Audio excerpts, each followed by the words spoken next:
La idea en la presentación de hoy, de la mañana, es analizar un poco resultados relacionados al impacto que tiene las modificaciones de la calidad del suelo, de un mismo suelo, no comparando suelos distintos, sino de un mismo suelo, sobre el rendimiento de los cultivos.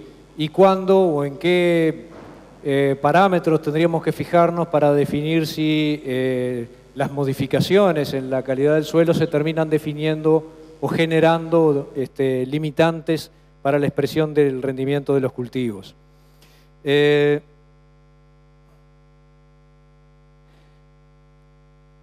Me puse a mirar algunos antecedentes de actividades que habíamos hecho en los últimos años y, bueno, para mi sorpresa descubrí que la última había sido en el 2010 y que se llamó la charla esa Costos ocultos, principal amenaza de los sistemas agrícolas actuales.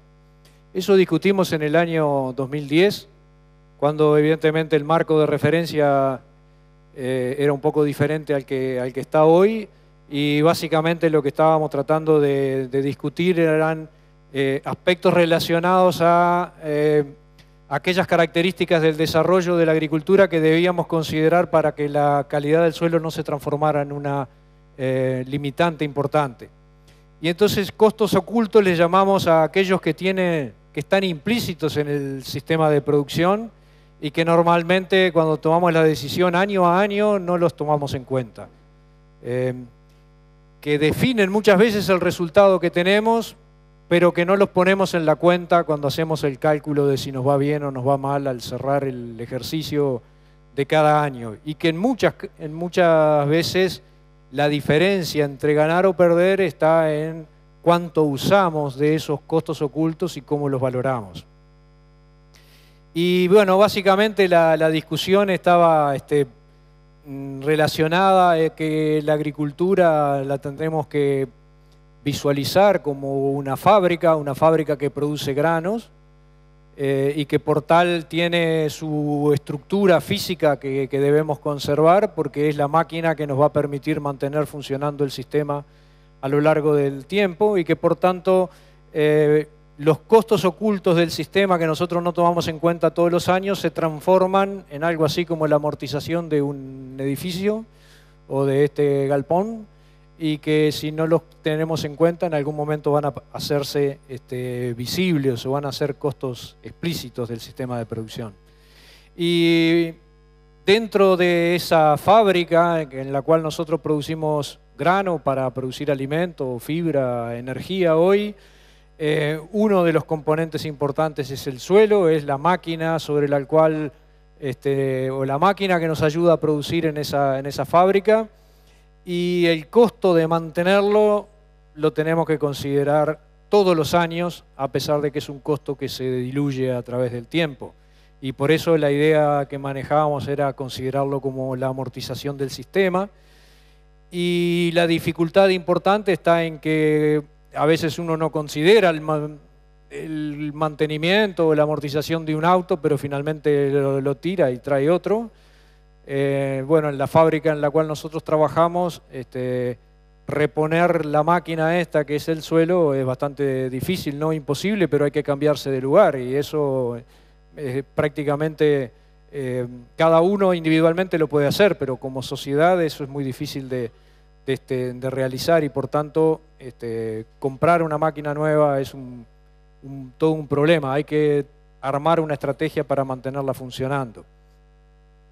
Y en ese 2010 entonces nosotros habíamos tomado como temas importantes la secuencia de cultivo como el determinante de... ¿Funciona esto? La secuencia de cultivo como determinante de algunos de los componentes que definen la conservación del suelo o la amortización de la máquina esa sobre la cual producimos, y que básicamente le dimos vuelta alrededor de la erosión, la pérdida de materia orgánica, el balance de nutrientes, y discutimos mucho si los cultivos de cobertura podían o no ser una alternativa para resolver parte de los problemas que estábamos visualizando por ahí por el 2010. Y bueno, los años que pasaron nos ubican hoy con una problemática relacionada a la erosión resuelta por vías restrictivas para el desarrollo de los sistemas de producción, la pérdida de materia orgánica como un elemento que vamos a tratar de mostrar de que dejó de ser un costo oculto, el balance de nutrientes como una herramienta o como una sospecha del 2010 con una realidad actual, y bueno, y los cultivos de cobertura que van a ser motivo específico de una charla en esta jornada. ¿Por qué la calidad del suelo se relaciona con la producción de grano? Bueno, por eso mismo que decíamos, es la fábrica sobre la cual nosotros trabajamos, es la máquina sobre la cual nosotros trabajamos. Cosecha la radiación del sol, cosecha el agua de lluvia, nos permite tener agua entre que llueve una vez y llueve la siguiente, y permite que los nutrientes necesarios para producir entre una fertilización y la otra estén ahí disponibles para el cultivo. Bueno, tiene toda una serie de características que hacen que sea un componente bien importante y que modifique la posibilidad de producir los niveles de producción. A nivel regional, a nivel nacional, nosotros pasamos por un proceso de intensificación de la agricultura muy fuerte. Ese proceso tiene dos componentes, uno que lo definimos como intensidad de uso del suelo y que básicamente lo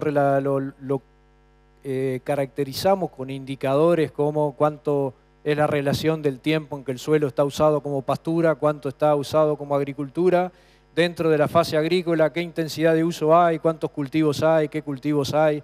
Eso de alguna manera nos permite caracterizar el sistema de producción desde el punto de vista de la intensidad de uso del suelo. Pero hay otra forma de ver la intensificación, que es el proceso o las herramientas que nosotros utilizamos dentro del proceso de producción para combinar los recursos que tenemos para producir. Y ese proceso de intensificación lo que busca básicamente es ir acortando la distancia que hay entre lo que producimos y lo que podríamos producir. Eso es lo que denominamos brecha de producción. La distancia que hay entre el rendimiento que tenemos hoy y lo que podríamos tener si hiciéramos las cosas diferentes. A eso también se le denomina intensificación, y los sistemas agrícolas tienden a intensificarse buscando acortar esa brecha. Y esa brecha se acorta de dos maneras, subiendo el rendimiento que nosotros tenemos o perdiendo el techo de producción. De las dos maneras se achica la distancia entre lo que logramos y lo que podríamos estar logrando. Y vamos a tratar de ver algunos aspectos que terminan definiendo estos componentes. Chequeé el formato y todo y no me di cuenta que me comió los títulos de las presentaciones, con lo cual tengo un problema acá, pero que, bueno, acá básicamente lo que intento mostrarles es el cambio en indicadores de la calidad del suelo modificados por 20 años de manejo diferente del suelo, y ese manejo diferente está compuesto básicamente por sistemas de rotaciones distintos, desde rotaciones de pasturas con cultivo a rotaciones de agricultura continua, pasando por más de un cultivo o pocos cultivos. Todo eso estaba en el título.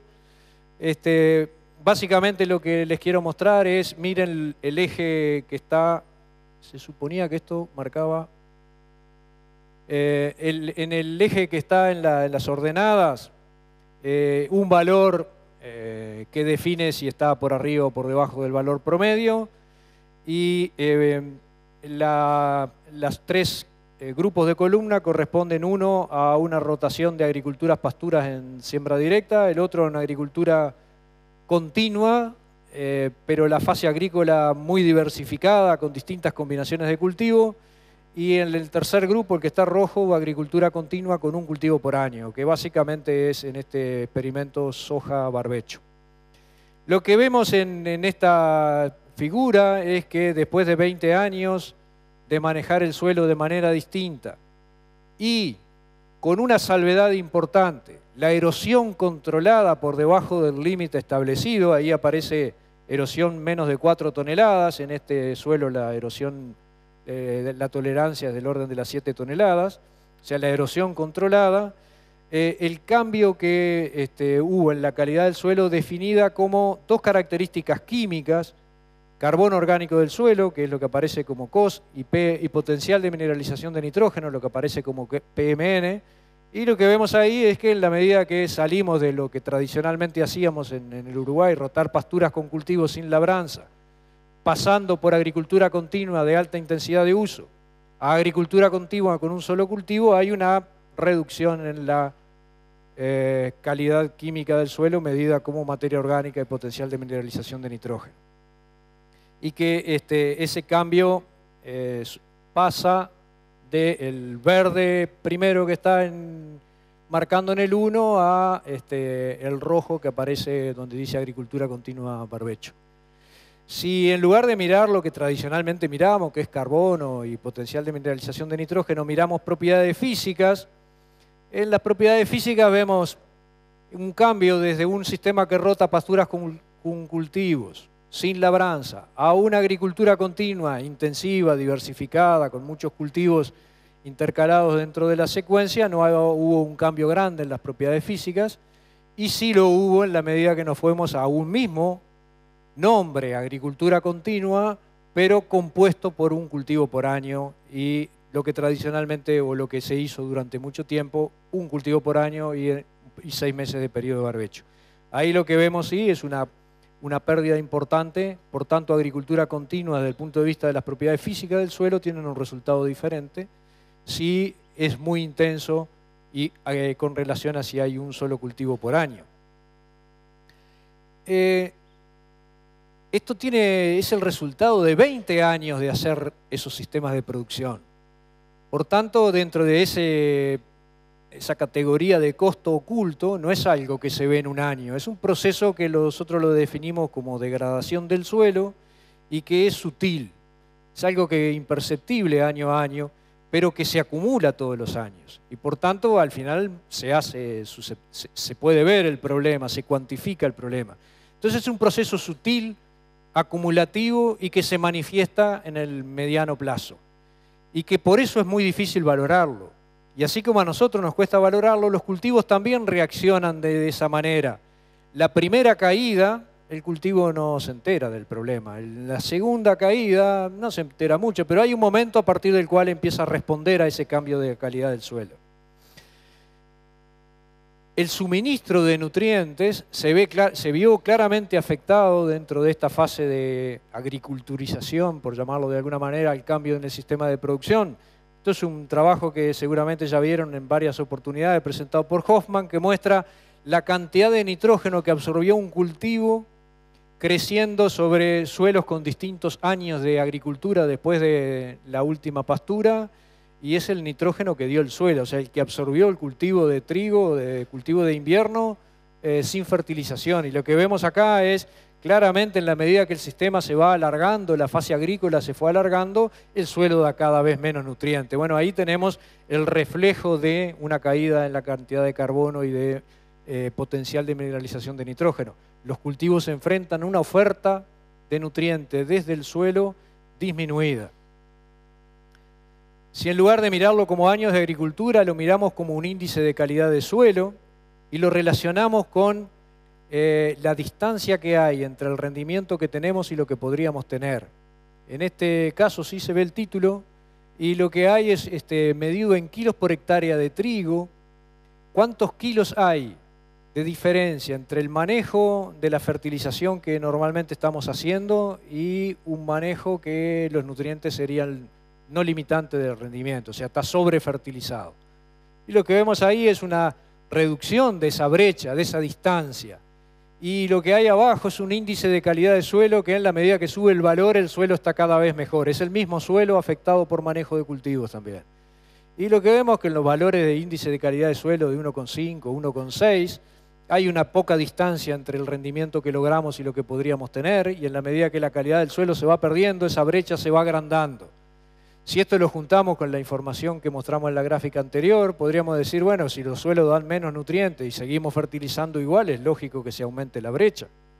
Por tanto, La brecha esa o el índice de calidad está compuesto por una serie de variables combinadas que incluyen la profundidad del suelo, el carbono, la infiltración y el potencial de mineralización de nitrógeno. Sacando la profundidad del suelo, que sería una variable de elección, elijo este suelo o este otro, las propiedades que se modificaron fueron las mismas que vimos en la transparencia anterior, o sea, el carbono, la infiltración, el potencial de mineralización. Esas tres variables de alguna manera nos están mostrando cómo se va modificando la calidad del suelo cuando nosotros aplicamos un manejo sistemáticamente durante varios años, por esa característica de que es muy poco perceptible lo que cambia año a año. Por tanto, la pregunta que podríamos decirnos, bueno, ¿es solo nutrientes estos? Porque si fuera solo nutrientes, fertilicemos un poco más, vayamos ajustando la fertilización en la medida que va cambiando el potencial de aporte de nutrientes de los suelos y bueno, después hagamos la cuenta si sirve o no sirve, pero en principio si es nutriente hay una solución y si no es nutriente podría haber otra. Entonces, ¿es solo nutriente? ¿Cómo valorar todo lo que ya sabemos que hacen las pasturas sobre la calidad del suelo en un marco de la intensificación de la agricultura? ¿Cómo valoramos eso para llevar aquella idea del costo oculto al costo visible, digamos? Bueno, mostrando para soja un análisis similar, acá en la línea que está en rojo hacia verde muestra el índice de calidad de suelo, en rojo están las peores calidades, allá en el verde está el suelo mejor, generado también por 20 años de manejo diferente, pero es el mismo suelo, se transformó en cosas distintas como consecuencia del manejo. Y lo que vemos en el eje de la ordenada es el rendimiento de soja. Y ustedes ven claramente que en la medida que mejora la calidad del suelo, el rendimiento de soja cambia. O sea que claramente asociado a, si manejamos todo de la misma manera, el rendimiento se va modificando. Pero también tenemos algo así como una primera etapa de esa respuesta que podríamos decir es poco sensible el cultivo, que está marcado ahí con la fleta amarilla. La calidad del suelo va cayendo y la pérdida de rendimiento no es muy importante. Por tanto, es muy difícil no solo verlo en la calidad del suelo, sino medirlo en kilos de respuesta. Pero hay un punto a partir del cual la cosa cambia. Y por eso es sutil, acumulativo, y de repente hay un punto de quiebre en la respuesta que hace que el efecto se transforme en visible, se pueda medir en kilos. Esa es la idea que se pretende mostrar ahí. Por tanto, es sutil, sí, es acumulativo, sí, pero si se manifiesta, si se sigue acumulando, en un momento salta el problema.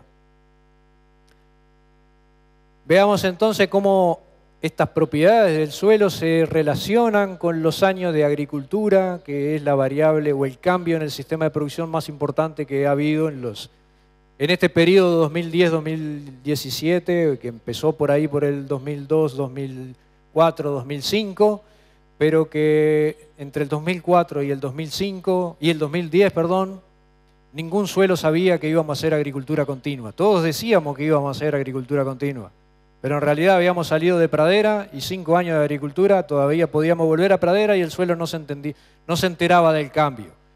Como nos salteamos esa fase del 2010, 2011, hasta ahora, hasta el 2018, ahora sí cambió el sistema. Nos salteamos una fase. Bueno, entonces acá lo que hicimos fue agrupar chacras, esto es un relevamiento de chacras. Chacras de 1 a 3 años post pasturas, de 4 a 6 y de 7 a 10 años de pastura. Y lo que vemos son dos de los indicadores que habíamos mostrado, potencial de mineralización de nitrógeno e infiltración.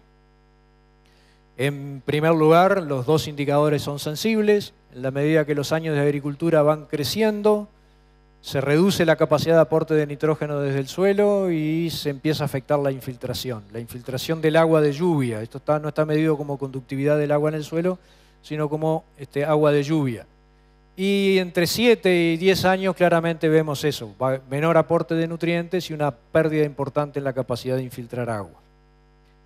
¿Qué impacto tiene esto en los rendimientos de los cultivos? Bueno, en trigo, considerando 5 años, con años contrastantes, que incluyen año niño o año niña, lo que podemos ver acá son dos características de año, años buenos y años malos. Para hacerlo simple, años buenos, frío y helador, ojalá esta siga. Año malo, lluvioso y cálido durante el periodo de espigazón. Y lo que se muestra ahí como menos 18 y menos 79 son los kilos de trigo que se pierden por año de agricultura continua a partir de la pastura. Y lo que dice frontera son los máximos, los rendimientos máximos. Y lo que dice actual, el rendimiento promedio de los productores. Por tanto, en los años buenos y en los años malos está cayendo el máximo lograble en la medida que se aumentan los años de agricultura. Y en el rendimiento de los productores solamente se manifiesta en los años malos. En los años buenos no se manifiesta nada. Y es solo 18 o solo 70 kilos o solo 50 kilos por año de agricultura. No es nada, es muy poquito. El punto es cuando esto lo llevamos a 10 años, entonces entre la chacra que está a la izquierda del alambrado, que viene como primer, segundo cultivo después de pastura, o a la derecha del alambrado que viene con 10 años de agricultura continua con un cultivo por año, hay 600 kilos de diferencia, porque se acumularon durante 10 años. Y si no tenemos ese testigo, esos 600 kilos le echamos la culpa al año malo. Solo vamos a valorar de que esa diferencia existe si tenemos como referencia a quién mirar del otro lado del alambrado o creemos que estos números que yo les cuento son ciertos.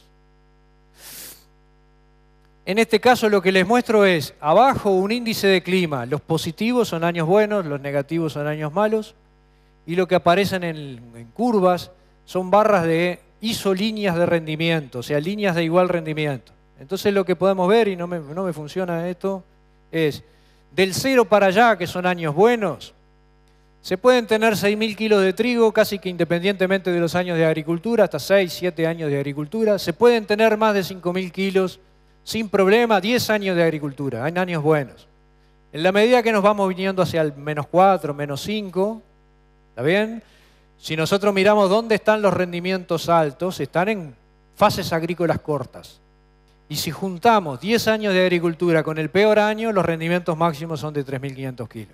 Esa interacción año por sistema de manejo del suelo implica que estamos frente a un aumento del riesgo de rendimiento frente a los años malos. O sea, hay un componente de riesgo asociado a la forma como armamos la agricultura. Y si no tenemos contra quién comparar o no creemos en esto, la tendencia es sacamos 3.500 kilos porque llovió mucho en octubre. Pero en realidad el otro sacó 600 kilos más lloviendo lo mismo en octubre. Entonces esta distancia que hay entre lo que sacamos y lo podríamos sacar, que lo denominamos brecha, en esta información vamos a tratar de descomponerla. ¿Cuánto de eso es nutrientes y cuánto no es nutrientes? Son otras propiedades del suelo que explican el resultado. Entonces acá lo que vemos en la primera columna donde dice brecha T es el total.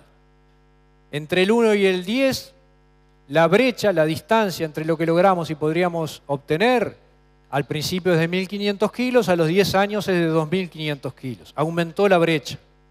En la segunda columna es cuánto de esa distancia la podríamos corregir modificando la fertilización. Y en los primeros, hasta los 5 años, prácticamente toda la distancia se corrige cambiando la fertilización. Pero al final, en los 10 años, solo el 60% de esa diferencia se corrige cambiando la fertilización. Hay un 40% que la perdimos, que agregando nutrientes ya no podemos compensar ese problema. Ese es el impacto de cambiar propiedades no relacionadas con el suministro de nutrientes, sino relacionadas a condición física del suelo que impacta en la disponibilidad de nutrientes o en la eficiencia de uso de los nutrientes, pero de manera indirecta. No se corrige poniendo cantidad. Bueno, la idea era que estos círculos marcaban eso.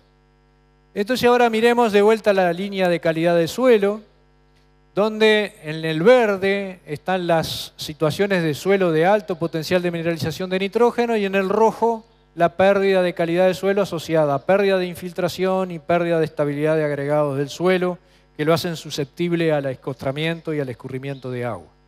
Y esto está medido como trigo y lo que me interesa mostrar básicamente es aquella I que tiene un signo de interrogación, que es la distancia que hay entre lo que podríamos lograr fertilizando, lo máximo que podríamos fertilizar, y lo que podríamos lograr si tuviéramos un sistema de manejo del suelo que nos deja en el verde. Por tanto, primero tenemos aporte de nutrientes. ¿Por qué? Porque entre la línea que está, la columna que está abajo y la de arriba del todo, es todo nutrientes. Lo que está en grisecito es el rendimiento con la fertilización actual. Y si miramos las columnas, salvo cuando el suelo está hecho destrozado desde el punto de vista físico, prácticamente con la forma como fertilizamos logramos más o menos lo mismo. Es decir, se borran muchas macanas que hacemos y solo a partir de ese valor crítico se condiciona el rendimiento. Y después hay una limitante, que es esa que está marcada como el signo de interrogación, que son aquellas que no corregimos más como nutrientes. ¿Quiénes definieron el verde o el rojo? Pongámosles nombre al verde o el rojo. Bueno, los verdes son rotaciones, pasturas, cultivos sin labranza, en la cual la brecha total es de 2.400 kilos y fertilizando distintos resolvemos toda esa distancia. La línea se va volviendo más roja en la medida que vamos pasando a... Me quedó desordenado el esquema, pero ahí, a ver si funciona, ahí está. Las dos verdes. Agricultura, pasturas sin labranza, 2.400 kilos de diferencia, todo lo resolvemos fertilizando distinto. El otro grupo que está dentro del verde es una agricultura continua con alta frecuencia de sorgo, maíz y un sistema diversificado. Hay 3.000 kilos de diferencia, pero hay 3.000 kilos que los resolvemos con fertilizante. ¿Cuánto fertilizante adicional tenemos que agregar para resolver este cambio en la calidad del suelo? 70 kilos. Con 70 kilos más de nitrógeno resolvemos el problema. Pero después aparecen los rojos. Los dos círculos rojos marcan que una parte importante de la diferencia ya no se corrige fertilizando distinto. Y no solo que no se corrige fertilizando distinto, sino que para lograr lo que estamos logrando ya estamos fertilizando con 90 kilos más. O sea que estamos agregando más de lo necesario para resolver los problemas que genera un sistema de agricultura continua bien armado, para resolver un rendimiento más bajo de un sistema de agricultura cuando afecta la calidad del suelo. Por tanto, la idea de la presentación o el mensaje que les quería dejar es que la pérdida de calidad de suelo efectivamente es un proceso sutil, acumulativo, pero que entre el 2010 y el 2018 hizo que algunos de los costos ocultos se volvieran visibles. Esos costos tienen dos componentes: los kilos de fertilizante necesarios para mantener el rendimiento y la pérdida de rendimiento fundamentalmente asociada a los años climáticamente desfavorables. Por tanto, esos dos componentes, uno es solo nutrientes y el otro es pérdida de la condición física del suelo. El primero es un problema que lo podemos valorar en términos económicos y decir, bueno, fertilizamos más, no sirve, fertilizamos distinto, en fin, toda una serie de cambios que habría que hacer en la forma de manejar los nutrientes. El segundo está controlado por la rotación. Y esa rotación puede o no ser de pasturas. Lo importante es que no modifique los componentes de la calidad del suelo que definen la respuesta de los cultivos. La evidencia que hemos juntado en estos últimos 10 años es que el sistema productivo que implementamos en esta fase hasta el presente es una limitante para la expresión de los rendimientos altos. Para sacar cero cualquier sirve, no hay efecto, digamos. Para los años como el verano pasado los efectos se achican bastante. Pero para los rendimientos altos y para los climas variables afecta bastante. Y tal vez lo más importante que quiero dejar planteado es que muchas de las estrategias que nosotros discutimos durante este periodo para que no se generara el problema, si asumimos que se generó, puede ser que las variables que resuelvan el problema que se generó no sean las mismas que discutimos para no generarlo. Es decir, muchas de las cosas que ya decíamos, si ponemos esto y esto y esto, vamos a reducir la caída. Bueno, ya no se hizo, la caída ya se generó, ahora capaz que no, las mismas variables ya no van a resolver el problema. Y finalmente le voy a dejar una transparencia que dejó un doloreño hace unos días en una defensa de tesis relacionada con esto, que tengo la duda si lo escribió él, pero la usó y no dijo quién la puso, yo tampoco sé quién escribió esto, pero bueno, muchas gracias.